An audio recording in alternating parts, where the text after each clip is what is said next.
स्वागत है आपका बी न्यूज नेशन में। मैं हूं आबिद हुसैन शेख। लाखों का गांजा जब्त। बीजापुर जिला इंडी तालुका मिर्गी गांव निवासी चंद्राम जो अपने खेत के घर में गांजा जमा करके बेचने का काम किया करता था, जिसकी पुख्ता जानकारी के आधार पर एक्साइज विभाग पुलिस ने रेड करके कुल 2,20,000 कीमत के 11 किलो सूखे गांजे को जब्त करते हुए चंद्राम पर NDPS कानून के तहत मामला दर्ज कर लिया गया है।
मुझे तो बस हो गया है, रोज तरकारी वालों का इंतजार करूं, फिर दाम कम करने के लिए उनसे रिक्वेस्ट करूं।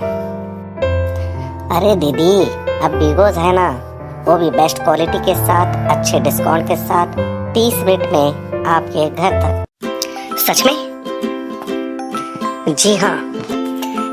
क्या नाम बताया आपका? बिगोज। अभी डाउनलोड करो और घर बैठे जो चाहे वो मंगाओ।